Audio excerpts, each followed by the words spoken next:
When it comes to anesthesia, the concept can be unnerving for a parent, especially when they're entrusting their child's health and well-being to someone else. That's where the Kids Can program at Children's Health comes in to help reduce the need for anesthesia, shorten procedure times, and improve patient safety. So coming up, we'll learn more about the Kids Can program and doing MRIs without anesthesia. This is Pediatric Insights, Advances and Innovations with Children's Health, where we explore the latest in pediatric care and research. I'm Bill Klaproth. With me is Dr. Tim Booth, Chief of Pediatric Radiology at Children's Health and Professor of Radiology and Otolaryngology at UT Southwestern Medical Center, and Stephanie Price, Certified Child Life Specialist at Children's Health. Dr. Booth and Stephanie, thank you for your time. Stephanie, let's start with you. Can you explain what the Kids Can program is? Yes, this program was developed in hopes of reducing anesthesia use in pediatric MRIs. So Kids Can is a program we developed that offers child life preparation and age-appropriate resources in order to help kids have a successful MRI without anesthesia. And Dr. Booth, when was the concept of this program born and what inspired it? And really what inspired it was we saw a fair number of children undergoing general anesthesia, and we thought really these kids could do it without. We looked at some national numbers and saw that our rate of general anesthesia for MRIs was on the higher side. So we really initially tried to decrease the number of general anesthesia cases by sort of reaching out to providers, reaching out to families when they got here.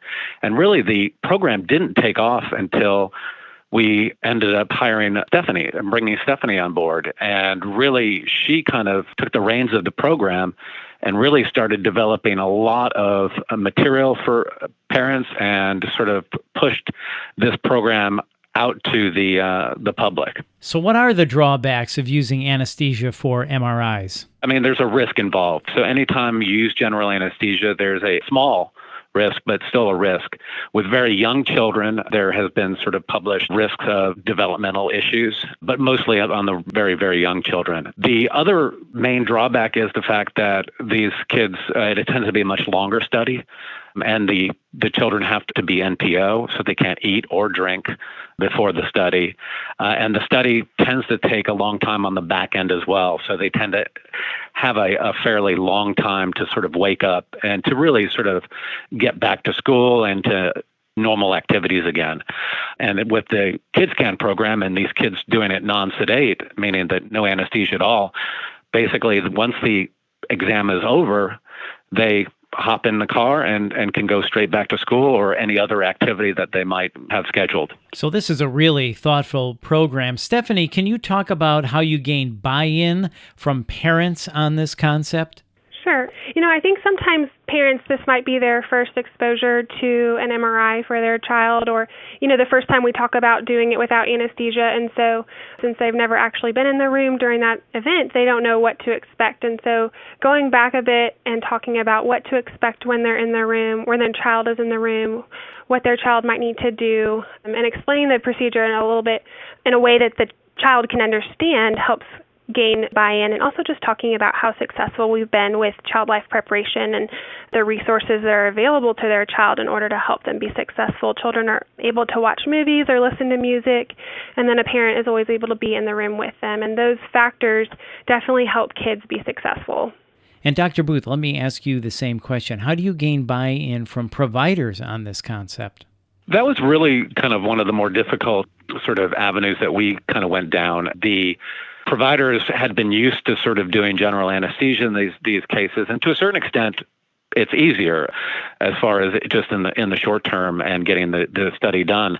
But we sort of reached out to all the major sort of referral physicians, reached out to hematology, oncology, neurology, some of the general pediatricians that were actively referring people to our institution, and really had a talk with them and telling them that we could do these studies, and we can do these studies more quickly and really get the same diagnostic information and avoid general anesthesia. So more it was sort of a grassroots sort of effort and talking to all the referring services, referring clinicians, and basically just more than anything, educating them to tell them that, okay, well, the child doesn't need to necessarily hold still for 45 minutes and not move at all. We can do a sequence for 5 minutes. The child can then just get up, can walk around, can rest, and then continue on. And usually once we explained it that way, we got a lot more buy-in from the referring services. Yeah, I could see how this concept is very comforting for parents. So, Stephanie, how do you identify good candidates for a sedation-free MRI? So like Dr. Booth was talking about, of kind of gaining provider buy-in, some of those referrals will come from physicians and their assessment when they are working hands-on with the patient in their clinic or at the bedside. They see the child's temperament and their developmental levels, and they're able to make referrals from there and good recommendations on if they might be appropriate to complete an MRI without anesthesia. They can now, through our system, make a referral through the MRI order for us to be involved and provide support through the Kids Can program. And another thing that we've added in order to screen for great patients for this program is some screening questions added at scheduling. Some of those questions include, is your child able to follow directions? Are they able to remain moderately still for a few minutes at a time? Are there any developmental considerations that we might need to consider? And all of these things help us predict if their child may or may not be able to complete a scan without anesthesia. And then, Stephanie, how do you prepare patient families for a sedation-free MRI?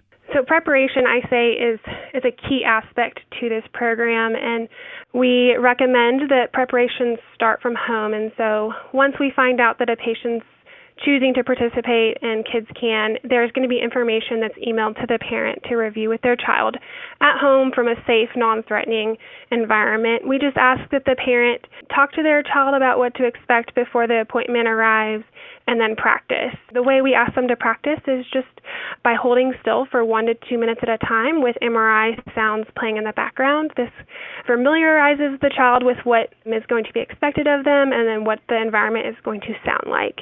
Once they arrive for the appointment, then there's preparation that's provided day of, and we'll review all of that information that was discussed at home. We'll assess for any potential stressors or barriers to success, and then help the patient develop a coping plan in order to be successful. We have lots of different tools that we use with different developmental stages and different learning styles. Some of those are just pictures and sounds that we review to explain the environment, and then there's other hands-on resources that we use. We have a small mini mock scanner that kids can manipulate and test out with either a Barbie figurine or a superhero figurine. We have a pop-up tunnel that kids can crawl in and practice being inside, almost like an MRI bore. And then we also have VR goggles that really help simulate what it's going to be like when they get in there. All of those different techniques can help prepare the patient for a successful MRI. Well, this has really been informative. Stephanie and Dr. Booth, thank you very much for your time. Thank you. Okay, thank you very much. That's Dr. Tim Booth and Stephanie Price, and thank you so much for listening to Pediatric Insights. For more information, please visit childrens.com/imaging. That's childrens.com/imaging. And if you found this podcast helpful, please rate and review or share the episode, and follow Children's Health on your social channels. This is Pediatric Insights, Advances in Innovations with Children's Health. Thanks for listening.